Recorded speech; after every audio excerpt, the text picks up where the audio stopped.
kali Nabi kumpul. Dia kumpul sahabat. Lalu Nabi bertanya, "Atadruna manil muflis?" Saudara-saudara sekalian, tahu nggak siapa yang bangkrut nanti di akhirat? Bangkeroi mato ku akhirat. Macam-macam jawaban sahabat. Ada yang berkata, "Yang tidak sholat ya Rasul." Nabi jelaskan, dia sholat, sunnah-sunnahnya baik, sholat rawatibnya lancar. Kalau begitu, yang tidak puasa Ramadan ya Rasul, dia puasa Ramadan, bahkan Senin Kamis dia lancar, puasa Syawal dia laksanakan. Yang tidak bayar zakat ya Rasul, dia bayar zakat, dia bayar zakat harta, zakat fitrahnya. Yang tidak haji ya Rasul, Nabi jelaskan, dia haji, bahkan tiap tahun dia pergi umroh. Wah, seluruh sahabat bingung. Dia sholat, dia puasa, dia bayar zakat, dia haji umroh. Kalau begitu, siapa yang bangkrut ya Rasul? Nabi menjelaskan, yang bangkrut nanti di akhirat, jarusu wa khati'ur rahim, tetangga yang jahat sama tetangganya dan yang memutuskan persaudaraan. Bingung semua sahabat, kenapa bisa ya Rasul? Dia hubungannya kepada Allah baik.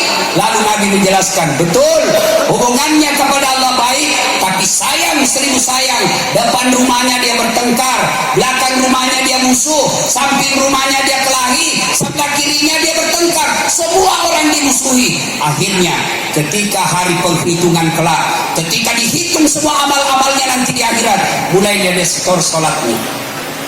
Ya Allah, ini sholatku. Datang tetangganya, tunggu dulu Tuhan, saya pernah tetangga di Tarakan, nafitnah kak, katanya anakku yang lurus rambutnya bukan anaknya suamiku, karena suamiku keriting rambutnya. Dia tidak tahu anaknya lurus rambutnya karena sudah direbondi. Gara-gara fitnahnya terpaksa saya pindah, karena saya malu dihina. Gara-gara fitnahnya saya malu, saya minta keadilan hari ini. Allah berfirman, ya sudah, ambil sholatnya 20 tahun. Habis sholatnya, dia setor lagi puasanya. Ya Allah, ini puasaku 40 tahun. Datang lagi tetangganya, tunggu dulu, saya juga pernah sama-sama caleg di Tarakan.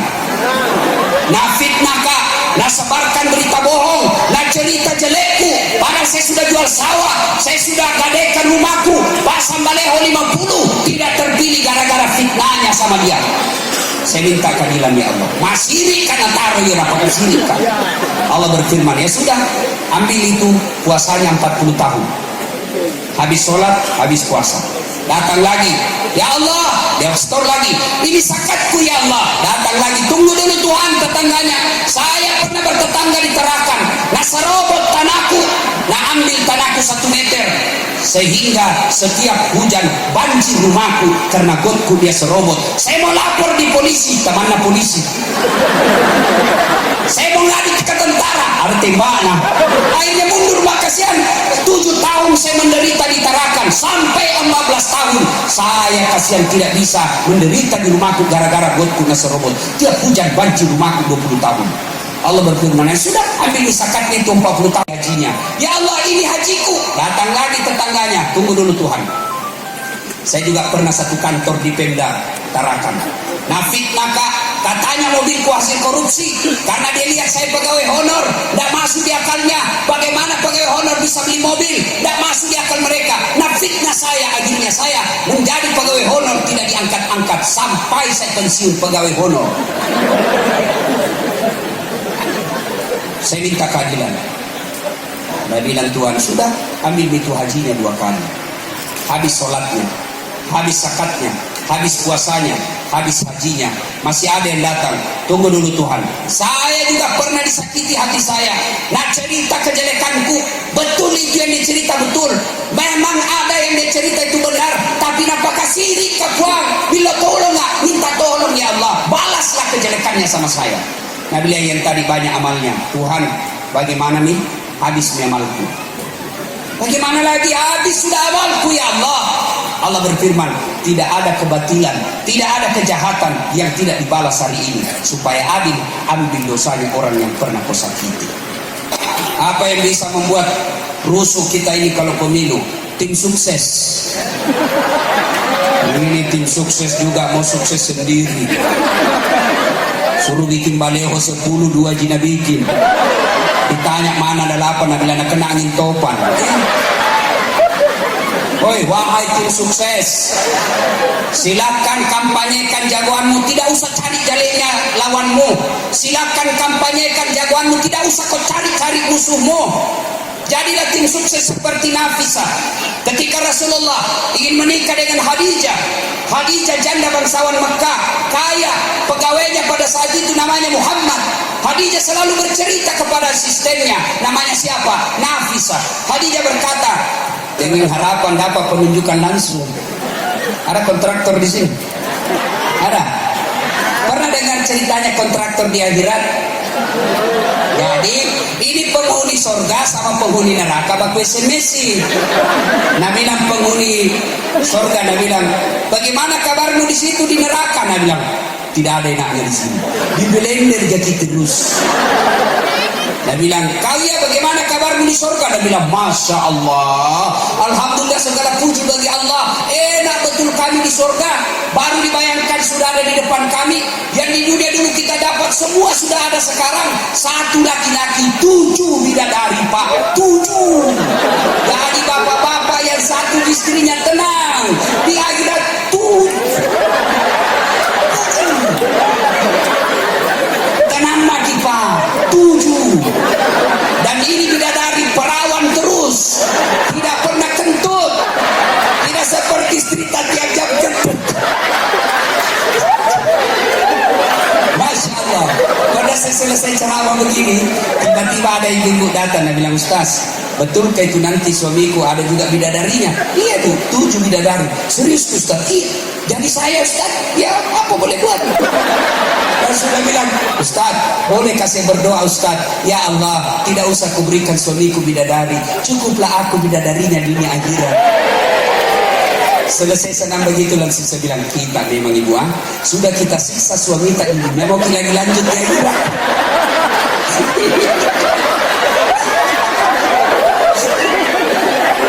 Lalu penghuni surga bilang, enak memang di sini. Dia bilang penghuni neraka, bolehkah kami jalan-jalan ke sini, ke situ? Boleh kami ke situ? Dia bilang, boleh sebenarnya, tapi bagaimana caranya berjauhan ke? Dia bilang, kami punya urusan. Ini orang neraka kan kreatif pak, tahu cara jalan kedua. Dia bilang, kenapa Mas Bro? Bagaimana caranya? Begini, kami bikin jembatan dari neraka, kamu juga bikin jembatan dari surga, kita ketemu di tengah. Setuju? Setuju. Lelang proyek. Keluar pemenang tender. Waktu pekerjaan 3 hari. Hari pertama jembatan dari surga sudah selesai 50%. Hari kedua selesai 70%. Hari ketiga tuntas, efektif dan efisien. Ini jembatan dari neraka surga belum goyang-goyang. Nabi lain dari neraka, kenapa belum goyang proyeknya? Teriaklah dia, Nabi, kenapa belum mulai proyekmu? Kami sudah sampai di tengah seperti perjanjian. Apa kata penghuni dari surga? Nabi bilang, bagaimana mau dimulai? Kontraktor, pemborong, pengawas, panitia, ada semua di situ.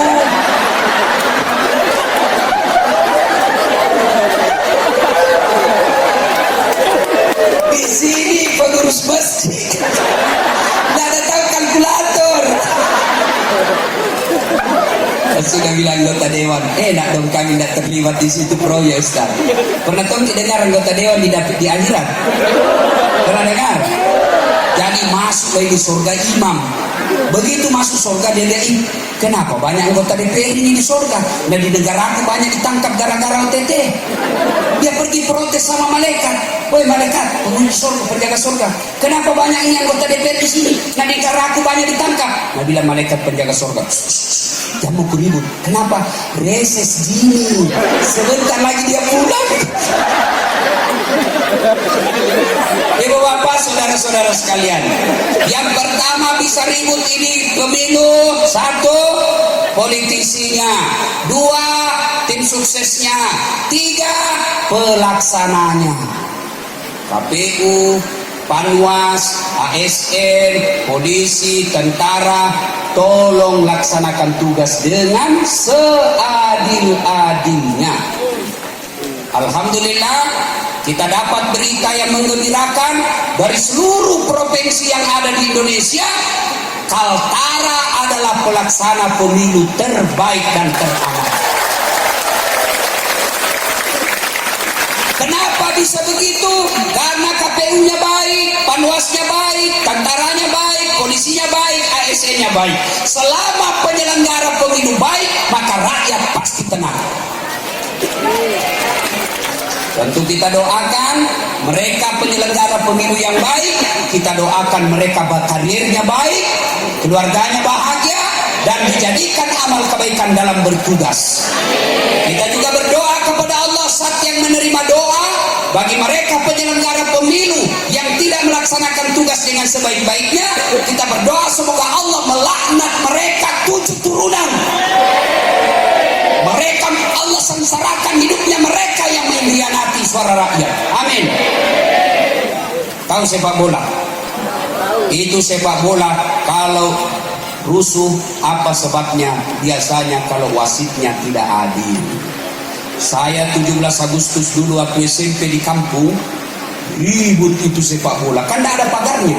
Sepak bola kampung 17 Agustus ribut gara-gara apa? Jurinya berat sebelah, wasitnya berat sebelah. Akhirnya apa? Dikejar satu kampung, masuk di polsek, ditunggui sampai pulang. Itu kalau penyelenggara tidak adil. Percayalah, rakyat Indonesia adalah rakyat paling damai. Rakyat Indonesia adalah rakyat paling taat sama pemerintahnya. Coba kita lihat kalau kita acara-acara begini, pimpin doa, selalu itu berdoa. Imamnya, pembaca doanya, ya Allah, ampuni segala dosa dan kesalahan pemimpin kami, rahmati pemimpin kami. Para sudah makin kasih bodoh-bodoh, masih didoakan. Datang liwai bawakan kisarun, diterima lagi. Ya Allah, rahmat. Coba kurang apa kita ini rakyat Indonesia? Ya. Yang berikutnya, asap itu asap knalpot, sampai lagi di kantornya dimarah-marahi lagi sama komandannya. Siap komandan, siap salah, salah. Ayo ditembak, siap salah. Sampai lagi di rumahnya dimaki-maki lagi sama istrinya. Kenapa kau tidak lawan? Kenapa bisa pernah lawan itu? Apa mau dilawan lagi komandannya? Ini semua ini tidak menjaga perasaannya laki-laki. Adakah di sini laki-laki takut sama istrinya? Ada. Berhenti kau jadi laki-laki silakan. Apa mau takut sama istri? Ya semua gaji tanah ambil. Ya Pak. Belum diterima nak ambil nih. Belum pindah gaji tanah tahu itu. Bahkan dia sudah rencana kalau mau naik bulan depan gaji tanah rencananya apa mau cicil. Tidak dilihat itu deh. Ini semua ini. Jangan ketawa, saya serius sini. Tapi dia bilang temanku, mana ada polisi Ustaz tidak takut sama istrinya? Oh iya kak? Dia bilang sebenarnya itu polisi tidak takut sama istrinya Ustaz. Cuma itu istri suka melapor sama istrinya komandan. Oh begitu. Baru ini komandan takut juga sama istrinya.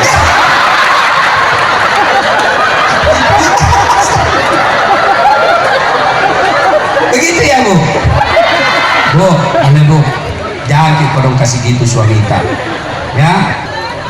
Dendamnya itu laki-laki kalau kau tidak urus anaknya. Kenapa? Itu hasil karya terbaiknya. Makanya Bu, ya, jangan suka ngomel. Tidak ada itu laki-laki betah kalau ibu suka ngomel. Coba cantiknya kok. Maronto, menena, malampi bulu kali pak. Hancur. Bu, ada pernah tanya kayak begini tuh, Ustaz, kenapa itu suamiku tidak betah di rumah? Kenapa itu suamiku tidak betah di rumah Ustaz? Saya takut dia tersinggung. Jadi ku ceritakan nih. Aku bilang, Bu, ada ini suami istri, istrinya suka ngomel saja. Jadi suaminya mati akal, dikasih anda bilang bagaimana caranya supaya saya tidak lihat lagi istriku ngomel. Akhirnya nak bawa pergi di toko perhiasan. Sudah beli toko perhiasan, senangin istrinya.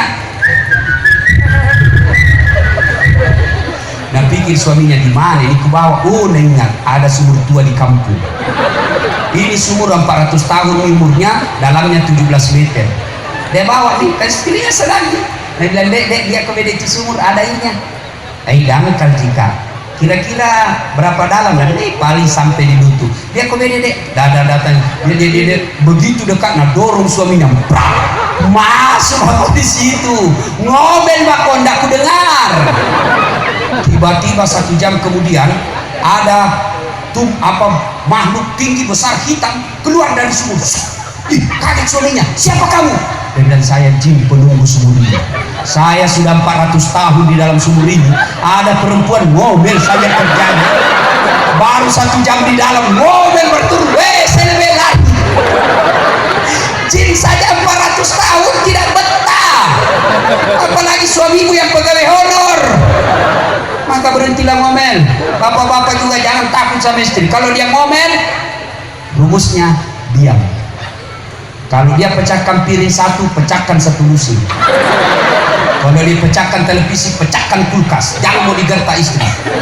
Piring boleh dibeli, harga diri sebagai suami tidak boleh diinjak-injak. Allahu Akbar.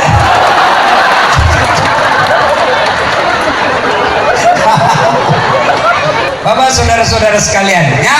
Yang berikutnya yang bisa menyebabkan pecah belah setelah pemilu, sangka buruk. Yang ketiga adalah sombong.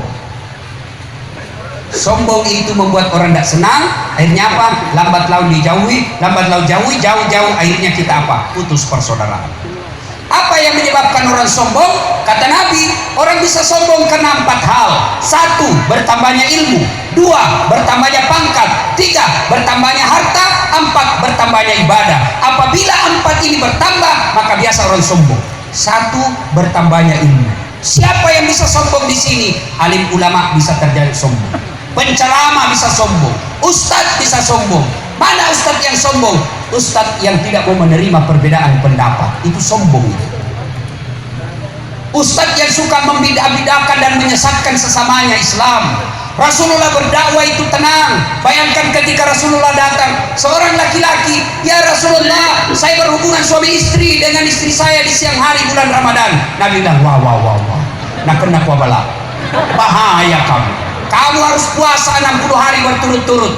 Nabi bilang ini sahabat, ya Rasulullah berapa hari? 60 hari berturut-turut. Yang benar aja ya Rasul, 1 bulan saja saya kecolongan, apalagi 2 bulan. Nabi bilang, kalau begitu kau kasih makan fakir miskin. Kasih makan fakir miskin berapa? 60. Nabi bilang, ya Rasulullah saya orang miskin. Kau sudah melanggar miskin, melanggar pula. Lalu apa kata Nabi? Ini, ambil kurma, bawa, cari orang miskin di kampungmu, kasih makan. Lalu apa dia bilang? Ya Rasulullah saya lah orang miskin di kampungku, dalam kala miskin kah? Lalu Nabi bilang, sudah banyak tom bicaramu, kau makan itu. Coba, inilah Rasulullah.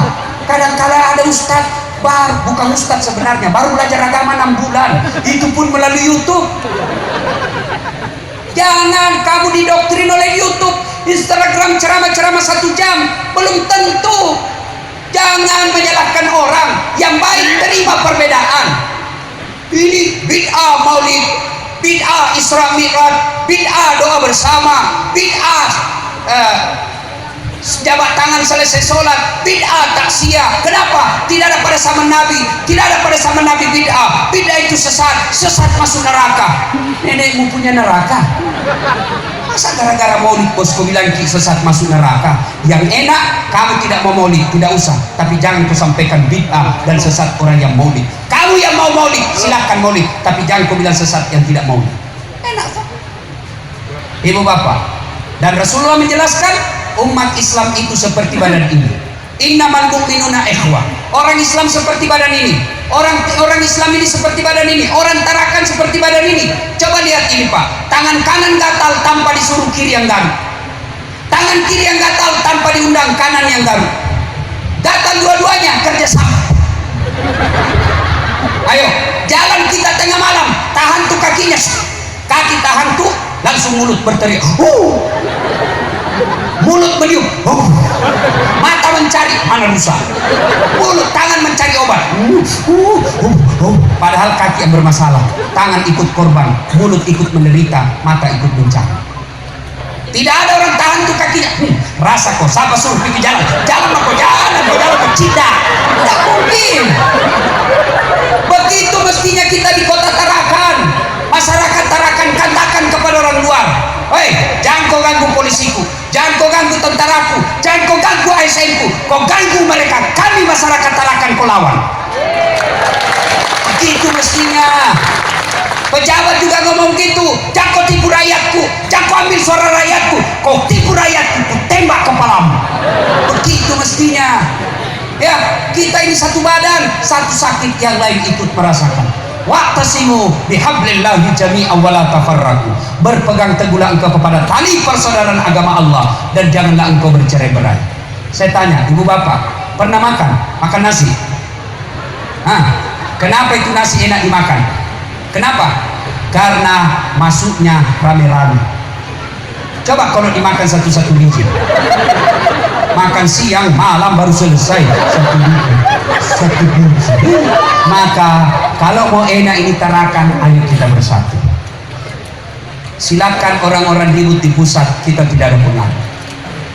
Jangan serahkan sama tentara dan polisi keamanan kota Tarakan. Kota Tarakan, keamanan adalah tanggung jawab kita semua. Berapa jumlah polisi, berapa jumlah tentara, dan percaya kalau Tarakan ribut, bukan orang yang ada di Makassar sengsara. Kalau Tarakan ribut, bukan orang yang ada di Jawa sengsara, tapi orang yang ada di kota Tarakan. Karenanya kalian wajib menjaga ketentraman kota Tarakan. Kenapa kita bisa ceramah malam ini? Kenapa kita bisa ceramah malam ini? Dengar Ustadz Dasar 1 jam lebih enak rasanya. Kenapa? Karena aman. Mana bisa saya ceramah kalau ada batu melempar kiri kanan? Assalamualaikum warahmatullahi. Woi batu, nggak bisa saya ceramah. Coba, kenapa ceramah enak malam ini? Karena kita bersatu melihat saya. Coba, saya hebat ceramah di sini karena Bapak menyatukan pandangan ke saya. Kenapa saya merasa hebat berceramah di sini? Karena Bapak duduk bersama-sama satu di sini. Biar saya jago, biar saya hebat menggelegar ceramah 2 jam ceramah di sini, tidak ada yang lihat. Saya sendiri di panggung siapa? Lewat orang dia bilang, sudah lama sakit bos. Inilah pentingnya persaudaraan. Pemilu sudah selesai, pilcaleg sudah selesai, mari jaga ketentraman. Kalau ada kecurangan, biarlah negara yang menyelesaikan. Negara juga jangan mengkhianati rakyat. Dikhianati rakyat, maka rakyat akan marah, maka kita akan ribut sama-sama. Dan ketika ribut, kalah menang sama-sama jadi arah. Auzubillah. Ibu bapak saudara-saudara sekalian, inilah tausiah kita pada taklim kita pada ini.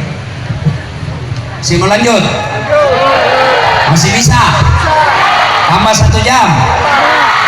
Saya tidak bisa gitu. Capek. Insya Allah lain waktu dan kesempatan.